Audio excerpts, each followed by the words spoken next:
All right, welcome everyone to this week's edition of Redistricting Radar. This week we have a special episode. We're going over one of the largest states in the country, which is the state of Texas. Texas is a very, very interesting state to look at for a lot of reasons, with a lot of trends that are going the opposite direction. In redistricting, it also has a lot of possibilities that could happen, ways the maps could be drawn, and all sorts of. I mean, it really a lot of factors are going to be revolved around here. Even though that the process itself is pretty solid in terms of who is in charge and where they can be directed towards.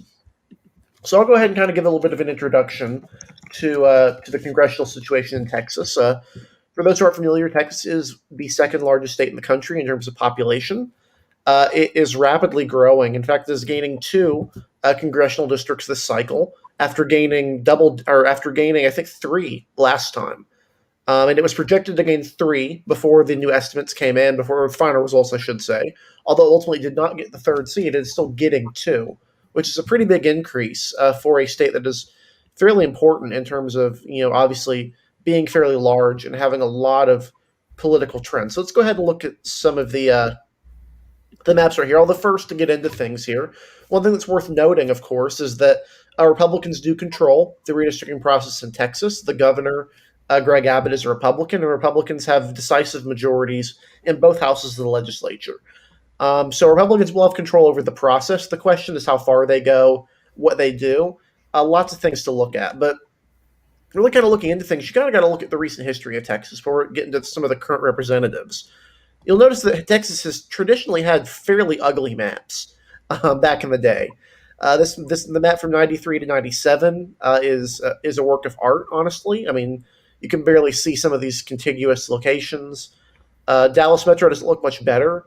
And then gradually, as the legislature became more competitive and Republicans became more competitive, the map changed a little bit. 2003 to 2005 was the last time Republican or Democrats controlled the Texas House of Representatives or delegation. Even though they lost the popular vote, they controlled it for several cycles. And then in the middle of the decade, Republicans decided to have a controversial mid-decade redistricting plan. This plan was sued in court and was later struck down in some aspects, specifically revolving the 23rd Congressional District and some other aspects. It was a genuine kind of a debacle. To be honest, although it did have the decisive goal, ultimately realized, of getting rid of many of the rural Democratic holdovers in the Texas's delegation. Since then, the map of 2013 to present has been pretty stable in terms of what it's looked like. There's only been a couple of seats that have flipped.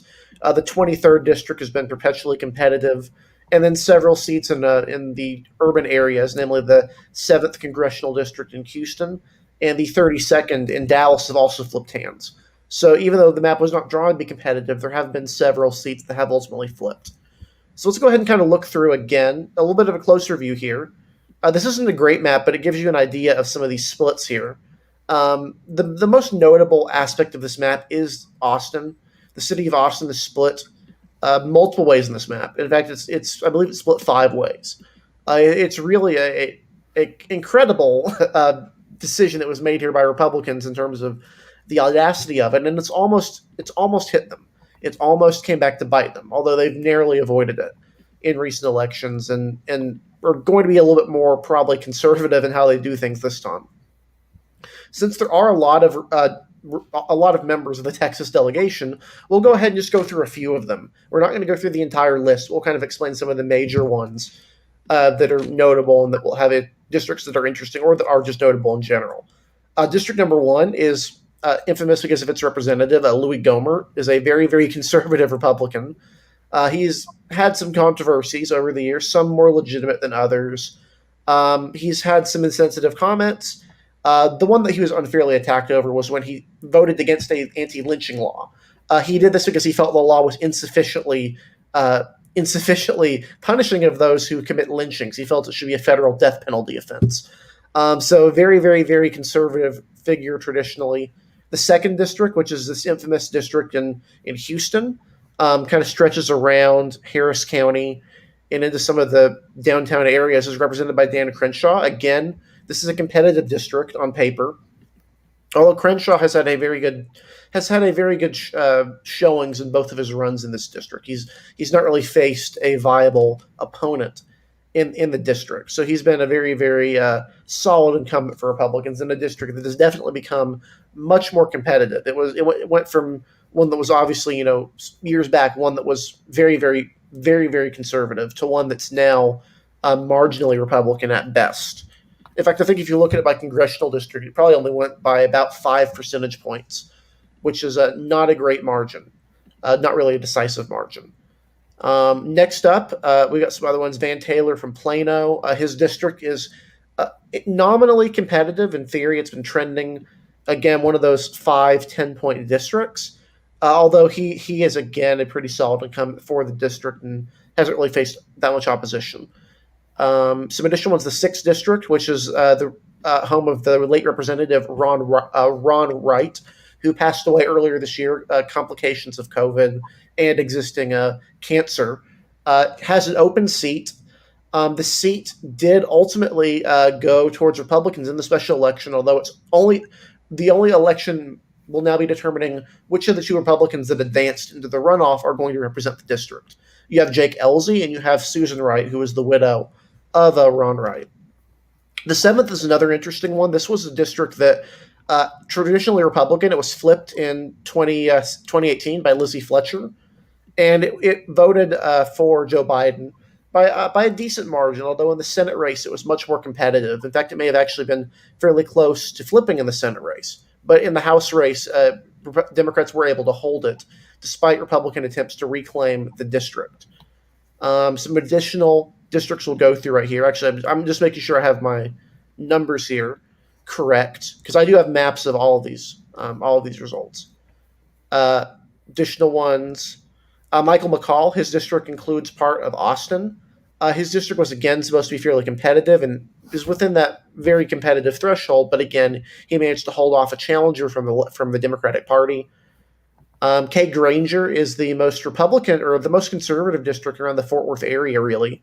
This is like the far suburban exurbs of the Fort Worth area, really, really Republican areas. Ronnie Jackson is a newcomer in the 13th district. This is the most Republican district in the country, traditionally, and he is a newcomer to the district. He moved there. We'll see if he's enjoying his time in Congress, but he has a very, very safe seat for now. Another very interesting district is the 15th district, which is represented by Vicente Gonzalez. This district, because of the trends in the Rio Grande Valley, it got within 5 points of flipping to President Trump. And Vicente Gonzalez almost lost to Monica de la Cruz Hernandez, who is running again this time, even though we don't know what the districts will look like, to unseat him. As of right now, among the 3 Rio Grande Valley Democrats, he's the only one who has not announced his retirement, aside from Henry Cuellar. Cuellar is still there. Philemon Vela in another district is retiring. And Gonzalez is also making a run of things. He's become much more conservative in voting, or at least in rhetoric as of late, specifically revolving around the border, because the seat has become much more competitive. Pete Sessions, who formerly represented the 7th district, I believe, moved to Waco, and it now represents the 17th district, which is, again, one of those districts that stretches into Austin, the Austin area. Again, a nominally competitive district, but it's one that he won. Additional representatives here. Chip Roy is one of the most conservative members of Congress and is a firebrand conservative. He narrowly won re-election against Wendy Davis, who was infamous for her 2014 run for governor, where she was from Fort Worth. She now lives in Austin. Ran against Chip Roy and lost in this district. One of the most polarizing races in the country. The seat has parts of Austin and parts of San Antonio in it. It's kind of a miracle Republicans haven't started doing worse in the district. Another one that was competitive, the 22nd, where Troy Nehls narrowly defeated again, or actually won by a fairly large margin, all things considering, against a Democratic opponent who was relatively subpar. People put a lot of stock into the guy on Twitter, but he simply wasn't very good, to be honest. The 23rd was probably one of the biggest shocks of the election. It was generally assumed that after Will Hurd retired, that the seat would flip to Gina Ortiz-Jones. But in fact, it managed to hold thanks to Republican Tony Gonzalez, who lives in the San Antonio portion of the district. He managed to hold it while President Trump also managed to win the district. So this was an interesting run for him. Beth Van Dyne is notorious for being in one of the Biden district Republicans. Her district narrowly voted for Joe Biden and did vote for John Cornyn, but she managed to defeat Democrat Candace Valenzuela, a more progressive candidate, in the seat which contains portions of Irving, portions of other cities in Dallas County, as well as some of the more conservative suburban areas in Fort Worth, Tarrant County. Roger Williams, again, this was another district that had a Democratic challenger in Austin. And this one, I believe, wasn't this one the one with the Twitter candidate, the one who was Yeah. really, really popular on Twitter? Yes. Yeah, very, very progressive candidate, Kim Olson. Or no, it wasn't Kim Olson. Can't remember her name, but she was very, very popular among progressive circles on Twitter, but her campaign kind of fell flat, and she really, really underperformed, especially compared to the rest of the ticket. Keep in mind the Austin portion of the seat is the most conservative part of Austin. It's the western portion of Travis County. There are portions of the city of Austin as well, but it does have the more conservative portions of the area. Henry Cuellar, of course, is from Laredo. His district, again, was very, very competitive in the presidential election within 5 points, although he won by a larger margin because he's a pretty well-known figure, a very, very conservative Democrat, well-liked among Republicans for his cooperation with Republicans on major issues. And it's generally assumed that if Republicans do ultimately crack the Rio Grande Valley, he'll be the one Democrat they attempt to save rather than Vicente Gonzalez. Sylvia Garcia's district is actually kind of interesting. She's a very, very progressive Democrat, but you'll notice her seat trended quite a bit to the right because it has a lot of Hispanic voters in it. So while this is still a 2-to-1 Democratic district, you'll notice her rhetoric has started to shift a little bit, kind of realizing where the votes sort of lied. John Carter, again, is a nominally competitive district around Austin. You're going to hear me say that a lot throughout the night. He faced in 2018 who would ultimately become the Democratic nominee for Senate in 2020, M.J. Hagar, defeated her, and he defeated his challenger again this time. Colin Allred is again from the Dallas-based district. His district stretches into the traditionally Republican areas in the north of Dallas, as well as communities like Garland. His seat voted for Biden by around 10 points after going for Hillary Clinton, after being a double-digit Romney district. So he's pretty well set in this district, and I think it's generally assumed that if Republicans do have to decide over vote sinking, they're probably going to try to vote sink Allred over someone like Lizzie Fletcher, although it's not entirely certain. And then, Philemon Vela is retiring. His district is, again, within 5 points for Joe Biden. Lloyd Doggett's seat is really, really fascinating because it is a mess. They drew the seat specifically to draw out Lloyd Doggett, who was a white, very progressive Democrat. They wanted to get him out and replace him with a Hispanic Democrat. Ultimately, all this accomplished was making him into a more Democratic seat, and he did manage to hold it against candidates who were Hispanic. So ultimately, that didn't really work for them. As of right now, the delegation in the House of Representatives for Texas is 22-13. The 23rd seat would have been represented by a Republican as well, though he is deceased. He passed away early in the term, and so will ultimately be replaced by a Republican again. So those are the districts, and we'll kind of go real quickly into some of the rules here. Again, this is a Republican state. Republicans have a veto in the governor, and they also have a very large majorities in the House of Representatives and in the state Senate. So Republicans can basically do whatever they want. The question is what they choose to do. And ultimately, I think they have a lot of decisions they can make. I think they'll go for a fairly aggressive gerrymander, but I didn't draw a gerrymander. I attempted a fair map. And for those who aren't familiar, a data redistricting app does not right now have 2020 results in Texas. However, there is a tool created by Matt Moan. You can find it on Twitter. It's the DRA extender that allows you to find these results for elections in Texas. So I'll be giving you the results of these elections, but you won't be seeing the actual results in the partisan lean here, unfortunately, because unfortunately you don't have the 2020 results really all in line. So I'm going to go district by district here. I'll go quickly through some of the boring districts. I didn't really just draw this with incumbents in mind. I drew this more trying to make a fair map that would be generally respected and accepted by both parties. But first, I'll show you what the overall lean of the map is. So I'm going to go ahead and pull up. I have the results in QGIS here. And you can kind of get a look at it before I go into the seats in depth. So I'm going to go ahead and pull that up for you because I do have the results transferred over into QGIS. Here we go. Yep. So this is the map as a whole. If you look at it, you'll notice that the seats, it does look politically, there's a lot of red in this map, although in practice, this is actually only a 20 to 18 Trump map, which is pretty reflective of where the state is. One district would have flipped to John Cornyn, though. So this is a 20 to 18 Trump map and a 21 to 17 map for John Cornyn. I'll go ahead and show you the Cornyn one here as well. And you can see the seat that flipped is the one in, I believe it's the one here in North. It's either this one in Houston or it's this one in North Tarrant County. Yeah, it's the one in Houston right here. So that's one of those areas that's really, really solidly Republican.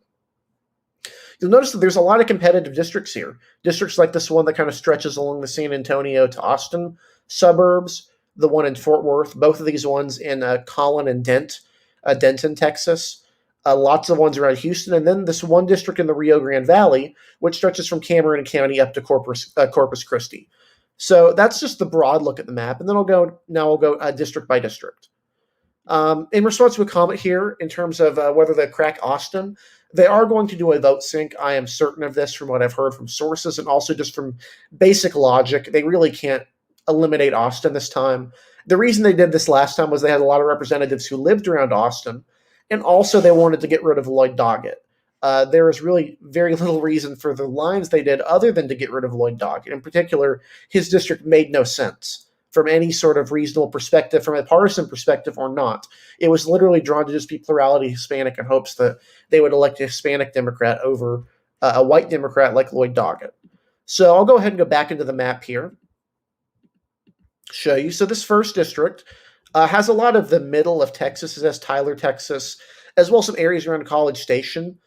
Very, very, very conservative seat, if you can't tell. This would have been to Trump in 2020 by 52.5 points and would have gone to Cornyn by 53.5 points.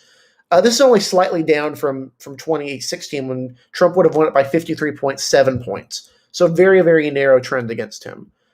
The second district here is a district in Harris County, and the lines look a little bit weird here, but there's a good reason for the way this is split. Basically, this portion of these are the Republican portions of Harris, and they're also the white portions. You notice that, like, if you look at these right here, they're very, very white areas, and it doesn't really make sense to split them up, especially given there's no white. There's some of these areas around here are more diverse and belong more in the 29th district. So this second district would actually be very Republican. This district would have voted for Trump by 20.2 points and would have voted for Cornyn by 24.5 points.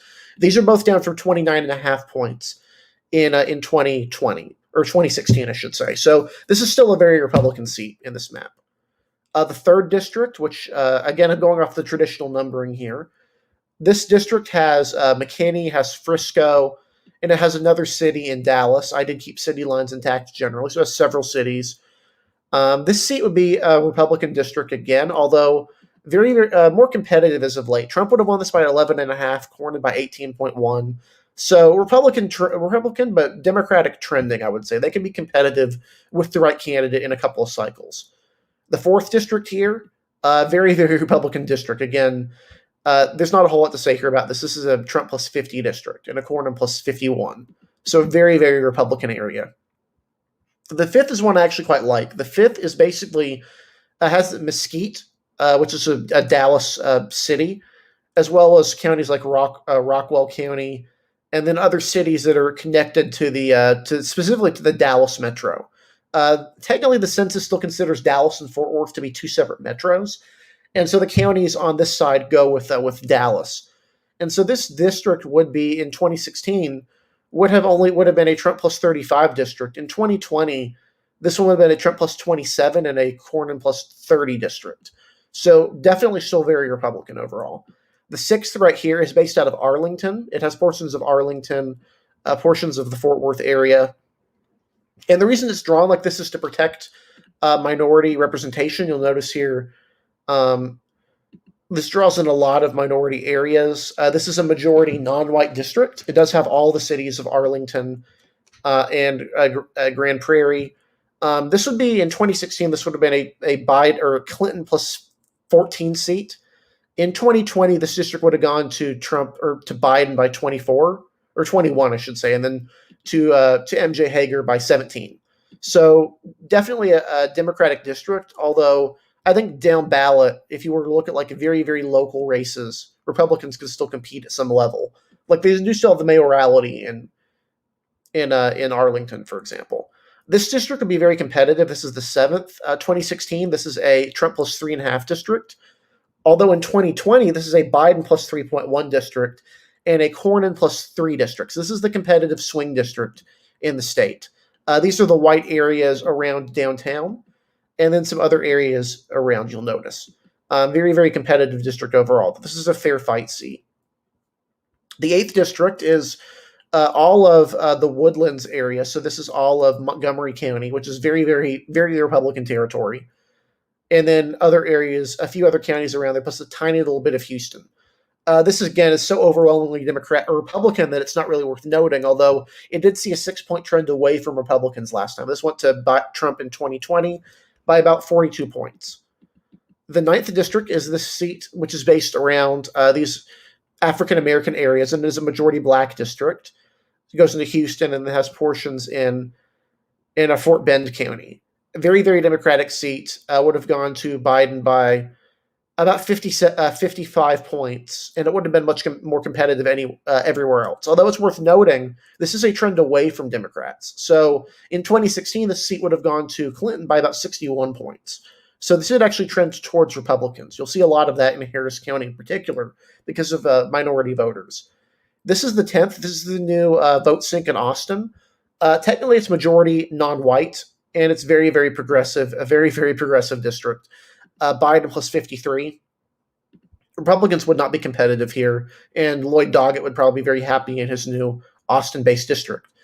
The 11th is a majority Hispanic district, CVAP, which is the standard that's being used in Texas. This seat would traditionally be more competitive to a degree. The 11th would have been in 2016 would have been a seat that would have gone to Trump by 33, and in 2020 would have gone to Trump by 38, and to Cornyn by 39. So this did trend Republican. These are like oil-heavy areas. There is a solid Hispanic majority here, 50.1%, and they would probably elect, although August, the current representative in the district, would have no problem winning. Response to Philip White here. Do you see more members of the delegation retiring? I'm not sure. I do think the one most likely to be drawn up by Republicans would be Lizzie Fletcher.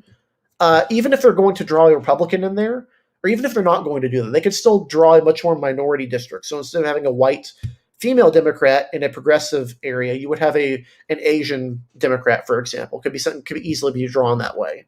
I could see something like that happening. I do think they're going to try to make the 2 new seats favor Republicans, though, and also the Rio Grande Valley area. This new 12th district is Fort Worth based. You'll notice it's a majority white seat, and it kind of draws along these areas in Tarrant County. This would have gone to Hillary Clinton by 2.5 points, and would have gone to Joe Biden by about 9. It's worth noting, though, in the Senate race, this would have gone to MJ Hager by only 4 points. This is still a highly competitive district, I would think. Response to Jacob Smith here. Where's the line between keeping incumbent Republican seats intact and drawing a super aggressive gerrymander? I think they're going to make the biggest changes around Austin. The rest of them, I think, are going to stay fairly similar. The 24th, they're going to try to shore up, I think, for sure. They really don't have to do a whole lot of work, though, because they do have 2 Democrats that they could easily vote sync. And they could also redraw Austin, redirect some of those San Antonio voters, perhaps, or make up for it with a new Republican seat elsewhere. So I don't envision them trying for a complete Democratic wipeout, aside from maybe trying to wipe out all the Democrats in Tarrant County, for example. That could be something they could attempt. I'm skeptical it would work, though. The new 13th district is, again, not worth really noting that much. This is a absurdly Republican district. This would have gone to Trump by 58 points. Would be among the most Republican in the country, if not the most Republican. The 14th as well. This has portions of Harris County, or Republican portions around Pasadena. And then, so you'll notice these are pretty Republican areas. There's some Hispanic voters as well in this district. And it would have gone to Trump in 2020. by around 24 points. So pretty stable district, actually, all things considered. The 15th district, if you look at it right here, trying to find where it is. Here it is. The 15th is a new Democratic vote sink to a degree.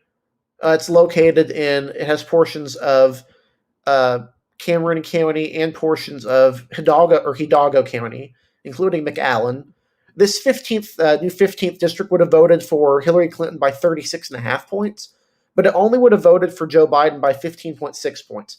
Rapid Republican trend here. The question is if Republicans can keep it up. This is the sort of district they used to be able to win down ballot in Republican years. Another seat which is on the border is the 16th, which is based in El Paso. This went from a Clinton plus 42 seat to a Biden plus 36 seat. So a small Republican trend. Not that much, though. I think there was a counterbalancing trend of Hispanic voters and then some rich white voters who have trended more Democratic in recent years. 17th here has Waco, College Station, a couple other areas in the middle of Texas. This would be a Trump plus 33 seat, very Republican area. This new 18th district is another black district. Although nominally Hispanic in terms of population, the voting population here is mostly black, and they would elect a black candidate for sure. This would have gone to Biden by 52 points, which is down from Clinton's 62 points. The 19th district is based in Lubbock and Abilene. Again, this is the middle of Texas. This is very Republican territory. Trump plus 48. Very Republican area. The 20th, see if I can find where the 20th is San Antonio based. You'll notice right here it's actually not as Democratic as a lot of other cities, although it did trend sharply Democratic. This is a Clinton plus 22 district that becomes a Biden plus 27 district. The new 21st district right here has basically is German Hill country, along with some San Antonio exurbs and then some areas going up through here. Hill country is very traditionally conservative and would have voted for Trump by 33 points. They would vote for basically any Republican. This new 22nd district would be another fair fight seat. This would have gone to Trump by 3 points and Cornyn by 8 after going to Trump by 11. Going to 11 in the last time. Brian Elections said, is there a rule against 90% Hispanic districts? It depends on how they interpret it. The main problem for Democrats at this point and for Hispanic honestly, is the idea that the fajita seats is based around Hispanic voters not really being able to coalesce around a candidate. Well, the VRA only protects groups as long as they're voting uniformly for one party. It doesn't protect. It will protect Hispanic areas, but it's not going to mandate stringmanders to 50.1% Hispanic seats. And if it did that, they would actually all vote for Republicans at this point. So I think generally no one would really sue over that new district. I think they'd be pretty safe in it. But back to this 22nd, very competitive fair fight district. 23rd right here. This is one that would have been traditionally more competitive in the past. Now it's a Biden plus 26 seat. The 24th district, I believe, is based in, yes, it's the Irving seat. This has portions of these, basically has Irving, Carrollton, and then a bunch of these conservative cities up around in Tarrant County. Beth Van Duyne would like the seat quite a bit because it would be still fairly Republican. Would have voted for Cornyn by 11 points and Trump by 4 points after voting for Trump by 15 in 2016. She'd be very happy with that seat. This new 15th district, or 25th district, sorry, would be the Kay Granger seat. Very Republican area. Trump plus 44. Very solid Republican territory. The 26th district right here would be, in 2016 numbers, would be Trump plus 11. So another marginal seat for Democrats in a good year. Although I would say they have a better shot at the third than the 26th. The 27th is an interesting one because this is a little bit more Hispanic than it appears. A lot of Hispanic voters in the southern portion around Corpus Christi actually identify as white. So this district is very Republican if you can't tell. This district would vote for Trump by 45 points, which is actually up from last time.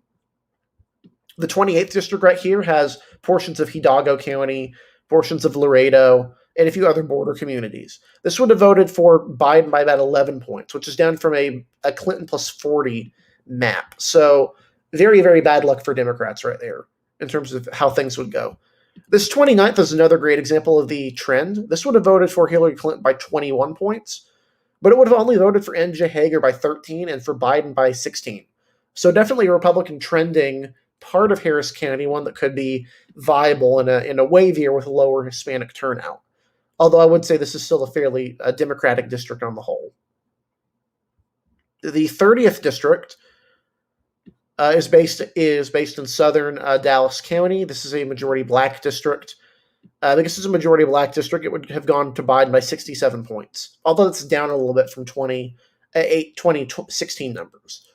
This new 31st district right here would be a Trump plus 17 district, which is down from Trump plus 25, but it's still very Republican, and Democrats wouldn't really be able to compete here because a lot of Round Rock is in a different district.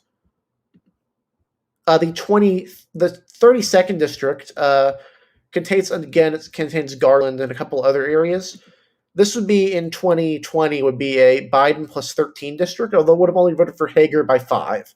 So again, another nominally competitive district. The 33rd right here, that would be very, very Democratic now. This is a Biden plus 25 district. Although Cornyn would have had one of his biggest overperformances here. He would have actually only lost this district by 14.5, which is almost an 11-point swing from the presidential level. That's a fairly big difference. The 34th right here is another big swing. This would have voted for this seat would have voted for Hillary Clinton by 15 points. It would have only voted for Joe Biden by 4.5, and it would have actually only voted for Hager by 3.5. So this would be a very competitive district, long term and short term. The 35th here again is another San Antonio-based seat. Biden plus 26. It's not competitive. The 36th district stretches along Jefferson, like the deep southern areas of Texas. This district would have gone to Trump by 40 points. And then we've only got two left. We got the 37th district, which is a new seat. This stretches along the San Antonio suburbs and the Austin suburbs.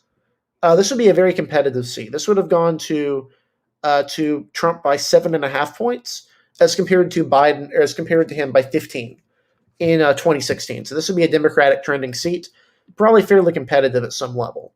And then finally, the last one is the 38th, which is the new Western Travis district, which also includes Round Rock, which is a Democratic trending city in Williamson County. This would have voted for Biden by 31 points, which is pretty substantial compared to 2016, when it would have only voted for him by 23. So again, to kind of show what my map looks like from a broad scale, very compact districts, cities kept clean, and you would expect an average Republicans to win 20 or 21 seats in the state, although there's a lot of competitive districts. DRI really likes the proportionality of this map. They're a big fan of that, and you notice the median district is actually pretty close to the center of the state. So you would expect the winner of the statewide popular vote to win the statewide congressional vote. So that's my map. I believe Harrison also has a map ready on his end, or is working on a map, finishing one up. But do you have any thoughts on Texas?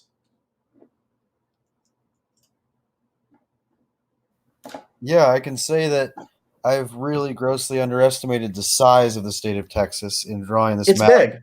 I've now been working on my map for 2 hours, and I assumed I would be able to finish it, and I'm only halfway done. So I'm probably going to have to just show you what I've done so far. But yeah, Texas is a big state. Texas is a lot of things to consider. It's very challenging to make a fair map, in particular because there's a lot of different communities to deal with, and there's a lot of VRA concerns, especially around Harris County and Dallas counties in particular. Yeah, so I'll show some of what I've done so far, and it'll just be 2016 results at the moment. But that was really my mistake in thinking that I could finish a Texas map that quickly. Mm-hmm. I'll also show our redistricting radar map, which is based on 39 seats, but gives you an idea of how extreme Republicans could get if they wanted to. Yeah, so first I'll take a look at Harris County, and this is the current map, so we can kind of compare against it. So there are really 3 VRA concerns that I would look at in Harris County. And the first one is going to be the 18th district.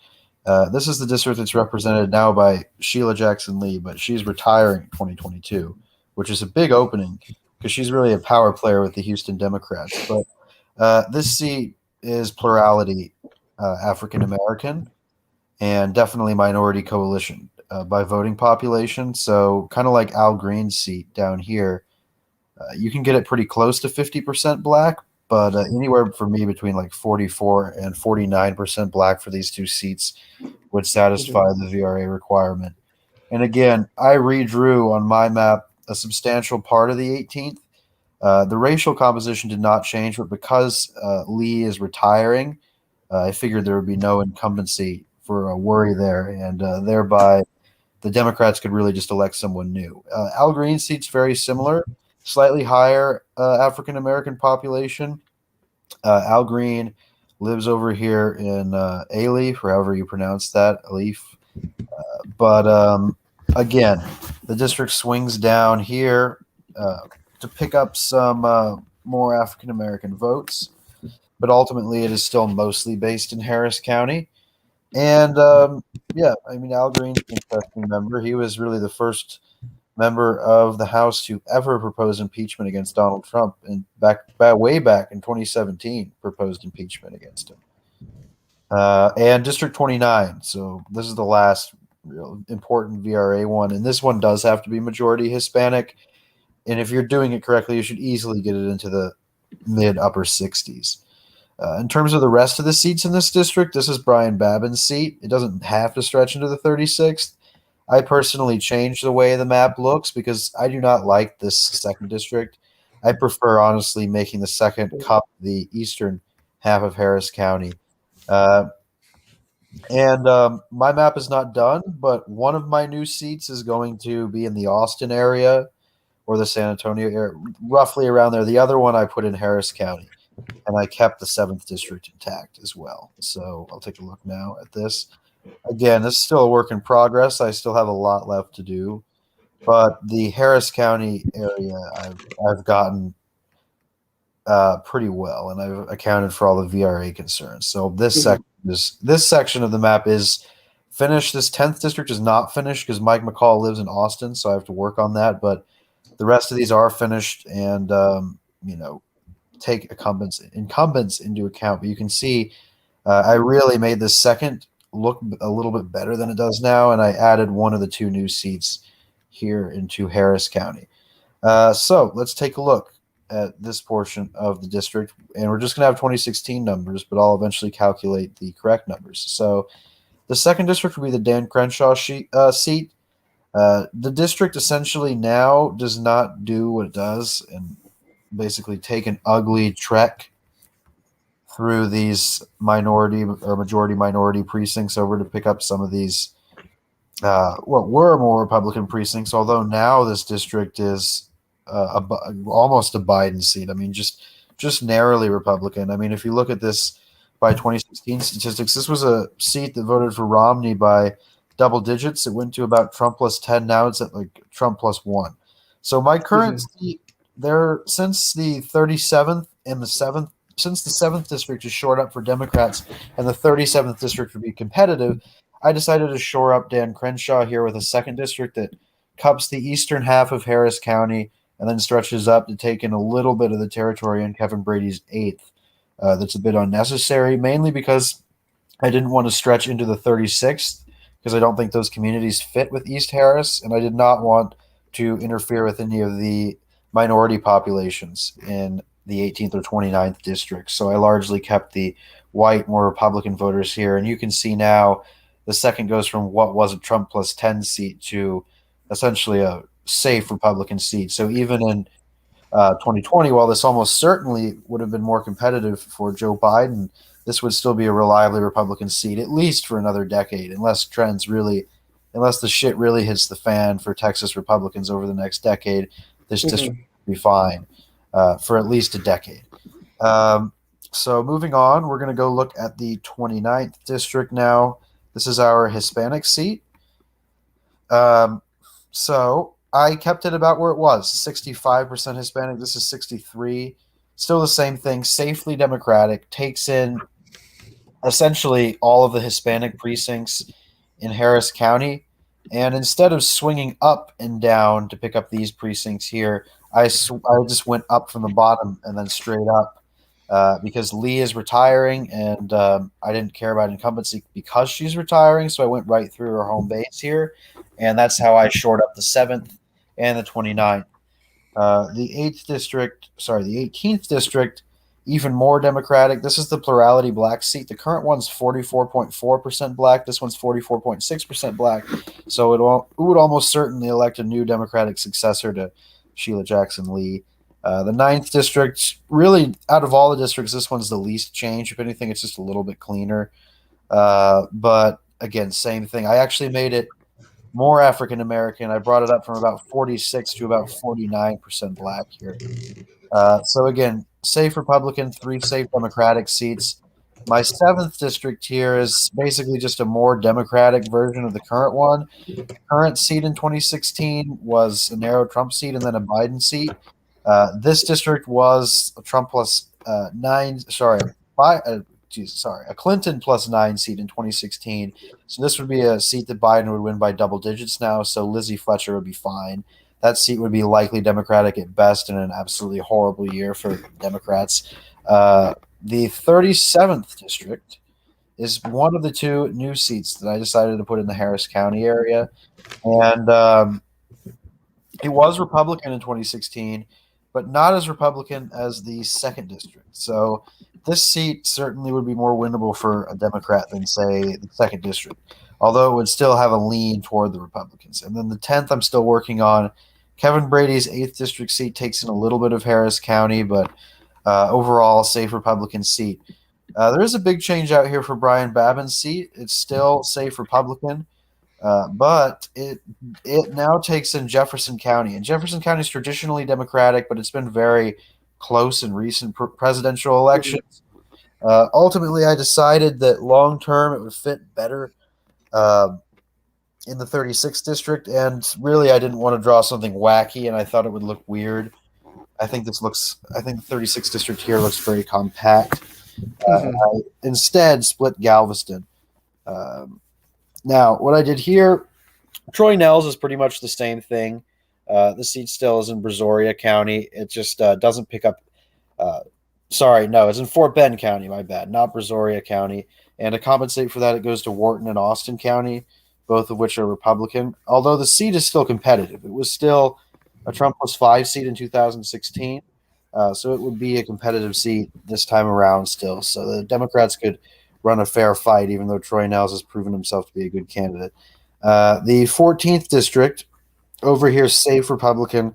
This is a pretty big design change, but ultimately, I mean, not that significant. Theoretically, you could see a Hispanic primary challenger, but I really did this design so I could protect Michael Cloud because he's in Victoria, right there. And Michael Cloud's seat swings all the way down through Corpus Christi and works its way over to there, kind of a nice compact block for the 27th district. And this is a majority Hispanic seat, like the current one. I really just hate the design of the current one. I think it looks dumb. So I decided to make it look a bit better here in that district. Going down, I scrapped the fajitas because I don't believe in the fajita districts personally. The 34th district here would be the Philemon Vela seat, and it would be safe Democratic. Hidalgo County is the only county that's split, but the portion where Vicente Gonzalez lives is still in his 15th district.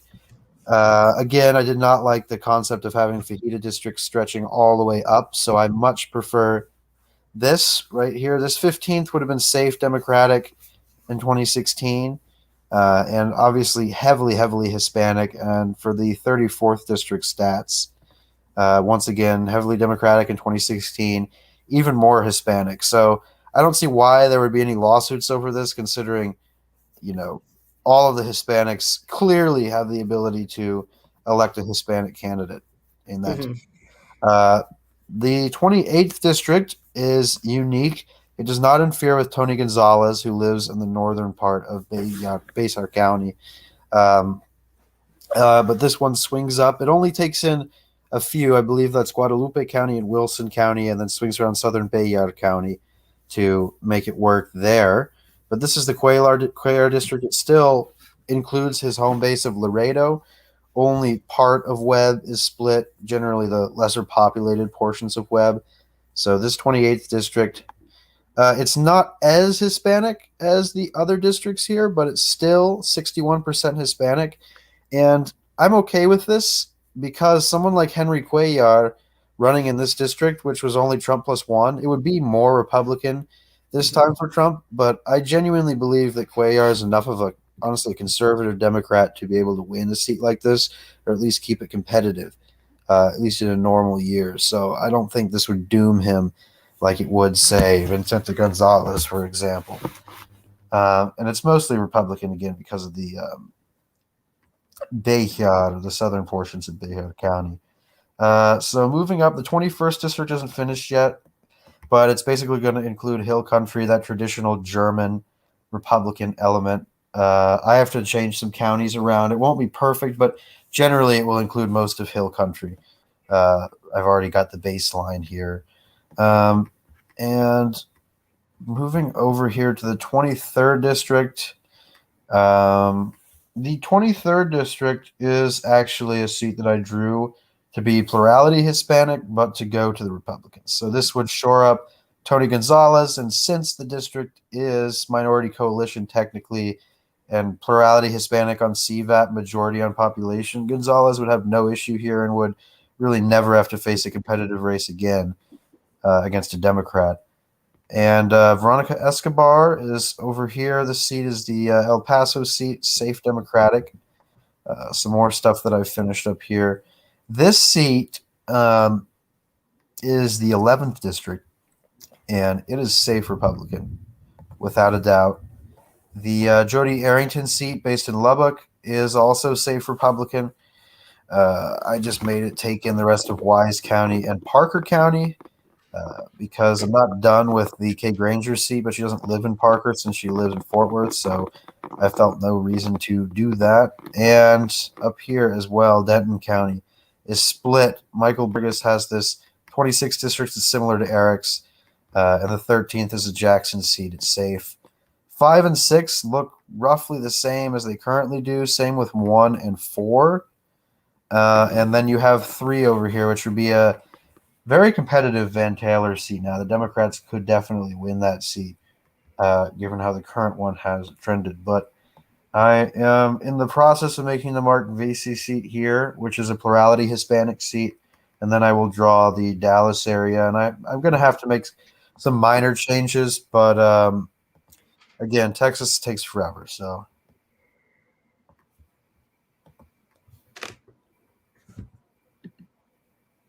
Yeah, that's a reasonable looking map. And just since we have a little bit of time here, I'll go ahead and show our Elections Daily Redistricting Radar Map, which, keep in mind, is based on 39 district Texas. Although there's nothing in there that would change that would really impact that much how you would draw the rest of them. Basically, the guideline we drew with this was trying to draw about Trump plus 20 in each of the urban areas of the state, which turned out to be a fairly wise decision if you actually look at how the data has resulted in.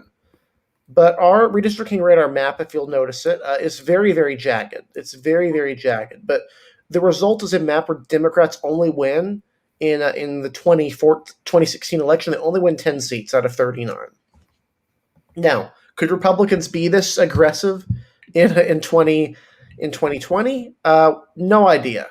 I would think it would be really unwise to do so.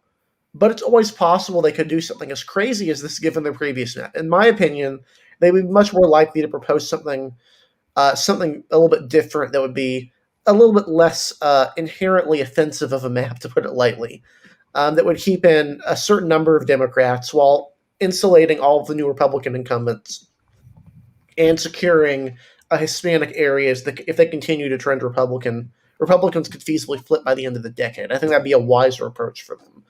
And it seems like it'd be as composed to the Stringmander, which really the only stringy portion of the map, to be honest, is the Austin area, which is basically designed around the intent of not giving Lloyd Doggett a seat and also splitting up the rest of Austin.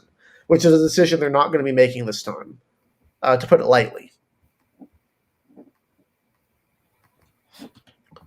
So, do you have any other thoughts about the process or any other questions? I just realized that I went through this whole thing mixing up Eddie Bernice Johnson and Sheila Jackson Lee. Yeah, Eddie Bernice Johnson is in the Dallas district. Yep. Sheila Jackson Lee is not retiring, so. Nope, I 100% mixed them up. That was my bad.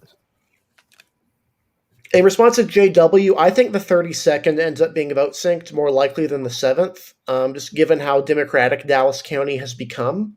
The 7th could also be, but if it were to do so, it would need to be in a manner that's more of a minority seat as opposed to a white seat, which is what they currently have right there.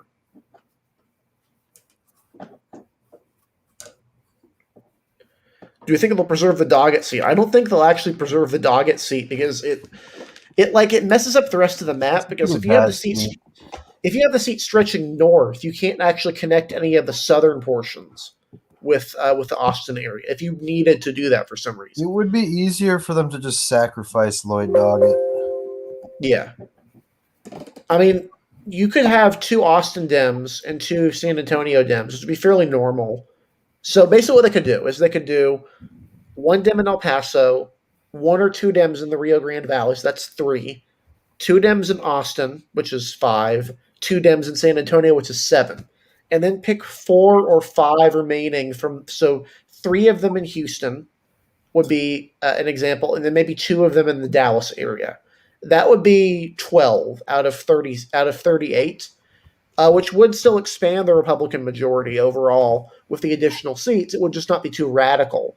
I am not certain if they'll draw 2 vote syncs in the Austin area, though. They may attempt to expand out Williamson County, or just have 1 in Austin and then kind of stretch out the rest of the county into the hill country and the areas surrounding it. I'm really not sure.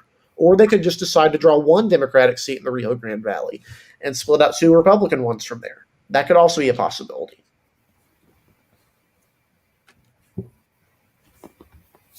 Because really, I think Republicans are going to try and nuke Tarrant County. The current Tarrant County Dem seat was demanded by the Democrat. They decided to give it to him rather than just having a lawsuit. I don't think they'll do that this time. I do think it'd be more likely they would have 2 or 3 in Dallas, because you could have 1, 2 in the county itself, and then kind of split the rest of the county out into the east, into the west, and the south. That's a possibility.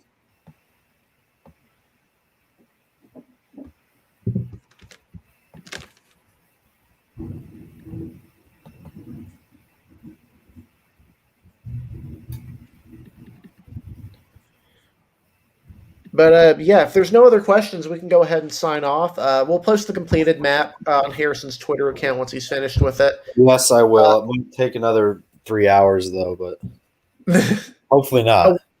One more question from Jacob Smith. What happens with Collin County and Van Taylor? I'm not sure they're going to do too much with Colin and Denton, because those counties still stayed Republican, and they were much more Republican up ballot voting for John Cornyn than they were at the presidential level.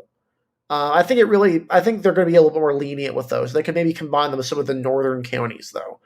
Really, they could fix a lot of this by just throwing Denton, the city of Denton, in with the Ronnie Jackson seat, which seems silly, but it stretches pretty close to that. And then what that would do is because Denton is actually one of the main Democratic areas, rather than the Tarrant County portion. It's actually Denton that drives a lot of the Democratic growth there. If they put Denton in the Ronnie Jackson seat, it doesn't impact anything, but it does make the rest of the county substantially redder. I think the most challenging one for them to draw will be the Beth Van Dyne seat. She's from Irving, so that's a problem in terms of drawing the map. You could connect it over to the adjacent portions that are in Tarrant County, but it's very possible for them to do. Really, though, Denton, and keep in mind, the competitiveness of Denton and Colin is kind of overrated, because they didn't actually flip, and they didn't honestly come that close to flipping. If they take Smith County, no, Max Sandlin will not be coming back. There will not be a rural Democrat, aside from the Rio Grande Valley seats, which are still kind of more urban than than not anyway. I mean, keep in mind, there's a lot of red around the Dallas area that they could easily work with. Like the way I did it, like you could go more aggressively inward into Dallas County with the fifth version of the fifth I drew, taking a lot of that blue area and still not make that seat a lot, not make it that much bluer. I think the fifth district that I drew is Trump plus 25. You could easily drop it to Trump plus 20 or Trump plus 15, and it probably wouldn't be a problem long term. Given the Cornyn numbers, assuming the state votes more like Cornyn than the votes like Trump, which seems fairly likely because Trump ran behind basically everyone statewide.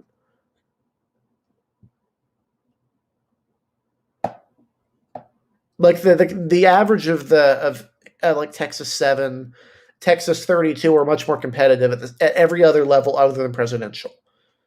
Do we think they'll leave any red vote sinks? Yes, they will. Although keep in mind, a lot of the vote sinks are still centered around cities.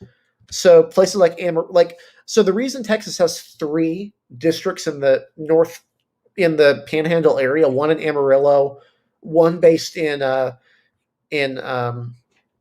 sorry, let me pull up the state map of Texas here because I'm losing the names here. But basically, they have a different group of cities per each district, and so even though they have a lot of rural areas, they're still based around those cities. A good question about Cuellar. I have no idea, but I assume they would because I assume Jessica Cisneros is way too liberal for that district, and it would not be. I mean, Cuellar is beloved by a lot in that district, and there'd be a lot of people who would have just been angry that someone had beaten him. I think Republicans would have definitely been more willing to contest it for sure. But right now, basically, Texas has three areas that are in the district. You have the 13th, which is based around Amarillo. You have the 19th, which has Lubbock and Abilene, and then you have the 11th, which has Odessa and Midland. So that's kind of the way it's drawn right there. Yeah, a white woman is not ideal, but Cisneros is very, very liberal in an area that is not at all ideologically liberal.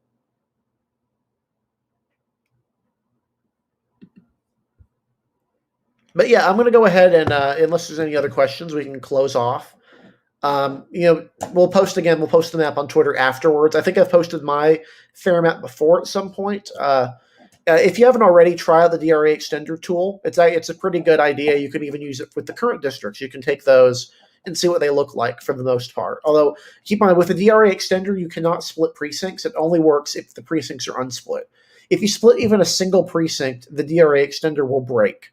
So don't bother using split precincts if you're going to use that. But thank you for coming on. Next edition, we'll be doing South Carolina, Tennessee, and another state Pennsylvania, South Carolina, and Tennessee.